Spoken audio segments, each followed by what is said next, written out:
Hello viewers, right now we have renowned author and photographer INDU CHINTA with us. INDU was an environmentalist before she realized what her true passion was. She has worked extensively for more than 3 years now on Theyyam, a forgotten folk art form in the part of northern Kerala. So let's talk to her and know more about it. Hello ma'am. Hi. How are you? Good, how are you? I'm fine. It's nice to meet you again. Yes, likewise. Very happy to see you. So let's begin by talking a little bit about your childhood. Okay. So, were you this enthusiastic about art and everything right from then? Yes, I think as far as I can remember, yeah, I always was. Nature and culture have been two things I've always been very passionate about. Where did your schooling happen? I studied in Hyderabad in Vidyaranya High School. Yes, that's where I finished my 10th standard. Okay, so ma'am, from where did you finish your bachelor's and master's? Okay, so my undergraduate was also in Hyderabad. I went to CBIT, Chaitanya Bharati Institute of Technology. That's where I pursued my BE in mechanical engineering. And following that, I went to the US, where I pursued my master's in environmental engineering from the University of Illinois at Urbana-Champaign. That's like a total change of stream. So what pushed you to take up that stream? So like I said, I was always very passionate about nature, and like throughout my growing up years, we lived on, like really vast, beautiful green campuses, like the Osmania University campus, for instance. I grew up, some part of my childhood, or big part of my childhood was spent on the OU campus. And, whenever somebody would come to cut a tree, I would go and, at my own level, I would protest, and, I would, I was very protective about trees, about birds, about, and also, I think at that time, in the mid to late 90s, is when Hyderabad also started seeing a change in its landscape. Right. Where the greenery was being lost, or the rock structures, which is so typical of our city, our region, those were being lost. So I think that had an impact on my thought process. So environmental engineering was something that I really wanted to study. When did your first interaction with Theyyam happen? So my last professional, so just going back a little bit, so after my master's in the US, I came back to India. I worked in environmental policy think tanks in Delhi. I also worked with the Union Environment Ministry, and in 2017, early, like January 2017, I moved to IIT Madras. And I think living in Chennai also had its own influence on me, because Chennai, Tamil Nadu, they're very rich in culture, these places, and people really promote their culture so much. And so I think 6 months into my stint at IIT, I decided to quit my job and sort of embrace my dream, which is preserving cultural heritage. So that's where the transition happened from being an environmentalist to becoming a preservationist. And then I traveled through Tamil Nadu, some parts of Karnataka, and then I think North Kerala was naturally my next stop. So there, so that's where I saw Theyyam for the first time. So that must have been late 2017, or the cusp of 2017, 2018. And I still remember how I felt, because the intensity of the reaction was such. I was speechless. When you see something so beautiful, so inspiring, you become breathless, you become speechless. We all know that, we all probably know what that sensation is like. I think that's exactly what happened to me. when I watched my first Theyyam, I had this tingling throughout the performance, every second of it. And I still remember when I was watching my first Theyyam, I was in the very front row. There is fire, there is coal, burning embers, and I went back covered in soot, and that's how it happened. It was like a moment of epiphany. And then I was supposed to stay there for 1 week. This was in Kannur, North Kerala. I was supposed to spend 1 week there, and but then I watched my first Theyyam, and I don't know, I just could not leave that place after that. So I cancelled my ticket. I was supposed to return to Hyderabad, but I cancelled my ticket, and I spent the next 5 months in Kannur. Do you remember your first interaction with Theyyam artists? Yes, of course. I mean, the first interaction, I don't know, I cannot exactly remember which artist, because now I've spent 2 full years and 2 full seasons. So Theyyam usually happens from November, December to June. So 2018, I spent a whole season. This year, 2019, January to June, I was there. And so when I'm not on the field, when I'm not covering or documenting a Theyyam, I used to spend my time with the artists. I used to visit them in their homes, because during their performance it's very difficult to talk to them, because they're also busy, and they're getting into that role, because they go into that transcendent state. So at that time you cannot, I hate to disturb them at that time, but I just sit with them in their makeup while their makeup is going on in the green rooms. If there is somebody to talk to, I would talk to them. Otherwise, just in just silence sometimes for several hours. But when there wasn't a Theyyam, I would visit these artists in their homes. I'd spend several hours with them, like an entire evening or an entire day, talk to them, meet their families, and sort of understand their lives better. So that also helped me understand the nuances of the art better. So, did that experience change you as a person? Oh yes, of course. I mean, I think that has had a monumental impact on my personality, not just at a personal or professional, it was not just about life and work, but I think there was something very deeply spiritual about it. That's nice to know. So, congrats for the first book you've released about Theyyam. Thank you so much. Thank you. Did you face any kind of hardships while writing this book or while publishing it? Yes, I mean, as a first-time author, there are always, so many little things that, when you're just reading a book, you won't know. Or even when I was writing the manuscript, I didn't know. But I went through the whole process, and also since Theyyam is very endemic to North Kerala, there is also this this language component to it. Right, everything that's there, or even if the artists are speaking to me, they speak to me in Malayalam, right? And whatever literature there was available on Theyyam, it was all in the native. There's very little literature on Theyyam in English. So I think my first challenge was that, because I would record, so this is how it is. Every Theyyam has a legend behind it, or there is a story attached to it. And these stories, then not everybody knows it. It's like an oral tradition.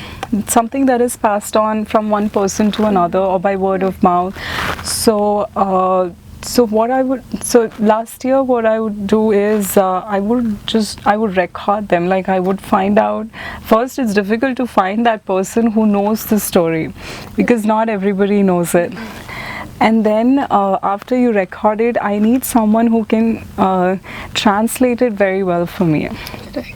Because I cannot afford, like, a very loose translation will not work, because if they miss something out, like when I find what happens in the final output, right?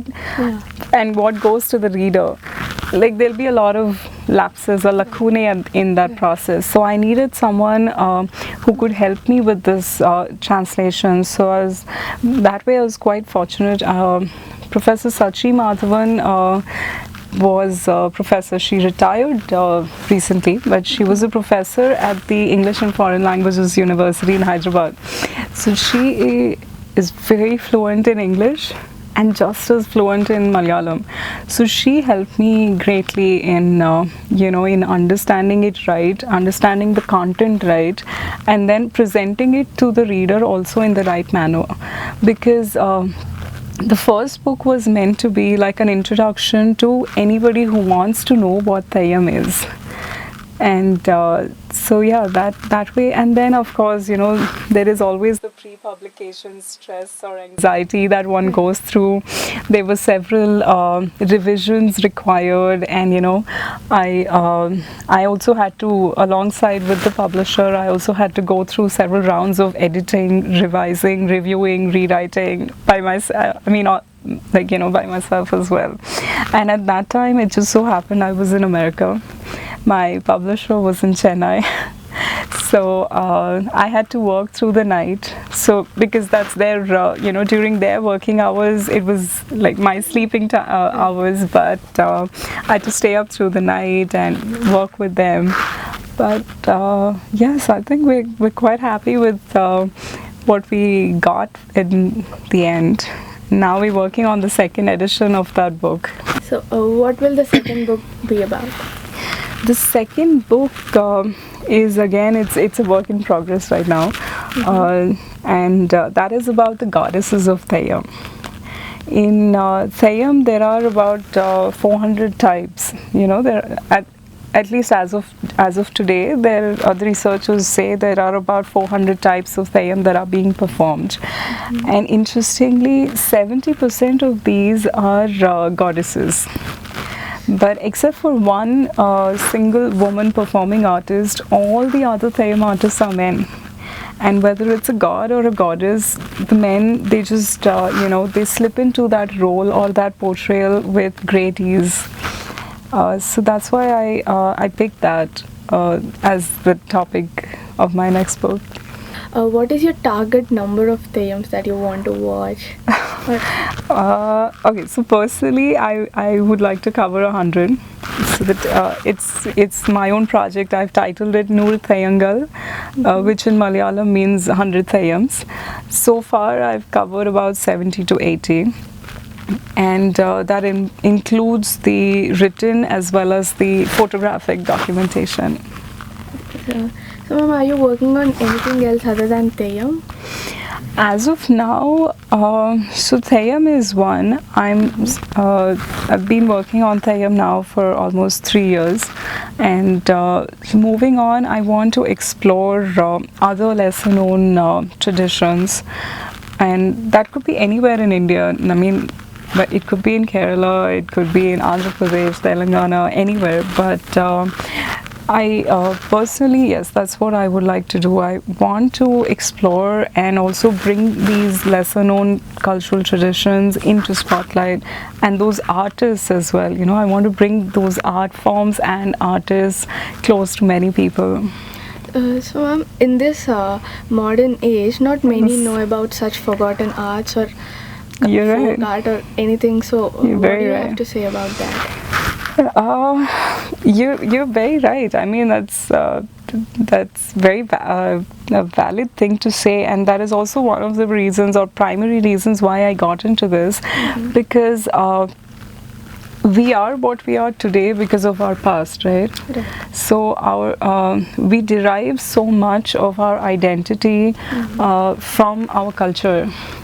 But it's sad that we are not giving it that kind of importance today. But if you want to move forward, you want to plan a good future, or you want to plan even for sustainable development, we have to remember our past, our culture, and take some guidance from it. Take that direction from it, because it's it brings whether it's tangible or intangible cultural heritage, it brings meaning to things.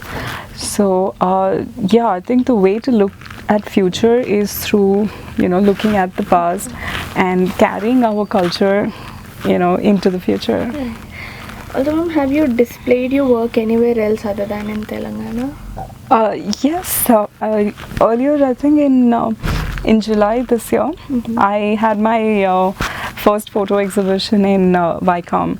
So Vycom is very well known for its it has produced a lot of literary giants like Vycom Mohammad Bashir. So we are in the district of Kottayam, Vycom, and it's like the literary capital of Kerala. So and also it was alongside they were remembering the contribution of Vadakamkur Maharaja to Sanskrit and Malayalam literature. So they had invited me to exhibit my work also as a part of that event, and yeah, I think it went very well, and it sort of same thing like how the Indian Photo Festival is sort of giving people a chance to get to know or learn new things. Similarly, even in Vycom, it was seeing Theyyam for them too was something very new, novel. And what I liked the most about that was there was this huge group of school students, and they took a lot of interest in going through the pictures, and I think that's where we must begin. Like culture as a subject, it has to be emphasized at that stage, like in schools. It should be an important part of any curriculum. Right. So yeah, there's very good response over there. Also, ma'am, do you know anything about forgotten art or anything as such in Telangana or Andhra Pradesh? Telangana or Andhra Pradesh, actually we were just talking about it. Sir was mentioning Sodhi, and then okay, that is something I just learned. But other than that, of course, there is Harikatha, right? Burrakatha, Right. and then there are a lot of interesting art forms here as well. I think sometime over the course of time, that is also something that's on my mind. So, ma'am, have you received any tokens of appreciation or recognition so far? Yes, actually. Actually, yes. So at the end of my photo exhibition in Vycom, I got this very beautiful memento from the people of Vycom appreciating my work. So that is one thing. And then, so I don't know if it's an award or a memento, but it's a wonderful recognition. And that in Kannur, they have a folklore academy museum. So they had asked me to present one of my Theyyam photographs to the museum. That was that must have been in early June. So I presented a photograph to the Folklore Academy Museum, and that's going to be there for I think generations to come.